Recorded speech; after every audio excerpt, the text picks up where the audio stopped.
when my father, Emil Capita, was about 17 years old, he was playing in a quartet in Carnegie Hall. So he was a very good violinist. And he had I guess, a crummy violin. And he asked his father if he could buy him a new violin. And his father said, no. He says, I'm not buying you a new violin. Use the crummy old violin you have. So my father got angry at that, and he slammed the violin down and he broke it in half. And because he did that, he became an electrical engineer, and he was self-taught. And I believe he was self-taught because he said to me that he couldn't go to a proper university because they didn't have universities for deaf people at the time. So he must have lost his hearing right after he was about 17 or 18 years old. All right? Before he broke his violin. No, right after he broke the violin, right. He must have lost the hearing. I mean, right after. Right, right. So then, he taught himself electrical engineering, and I remember him telling me things like he used to go down to Hoboken where the ships would come in. They had these large armature windings on transformers or electric motors, and the armature windings would be these copper windings with black carbon all over them, and you have to manually scrape all the carbon off the copper and then retape them and dip them in varnish. And they would have teams of guys that would do this 24 hours around the clock. So he was doing that. That was his first thing, I guess, doing that, learning the trade. And then he got hooked into this whole idea of induction heating. And that's when he formed a company called Echo High Frequency Corporation, which made induction heating equipment for melting precious metals.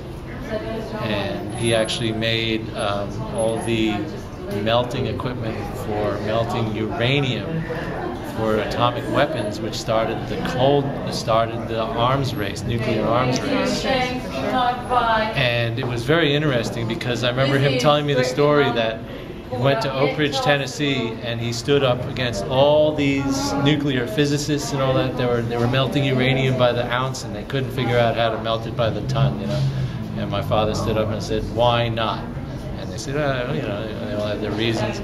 But he came back a couple of weeks later, and he taught him how to melt uranium by the ton.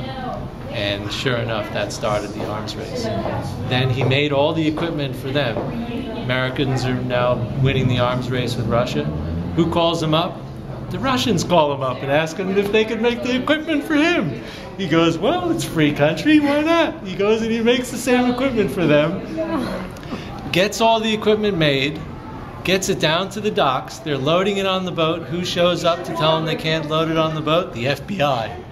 And my father gets arrested and everything, and now it's a big thing with the government, and they lock all the equipment up, and he went into court, into federal court, and he fought the government on his own without an attorney, and he used his deafness thing, as he told me, as a you know, like a little sympathy, you know, with the judge.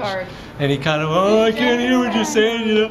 And he basically settled out of court, because I know even when I was in New Jersey in the factory, all the equipment was still there, like back in the 80s. They hadn't gotten rid of it, and that was the deal, that he basically had to hide the equipment there and not give it to the Russians. Great story or what? Yeah, that's great.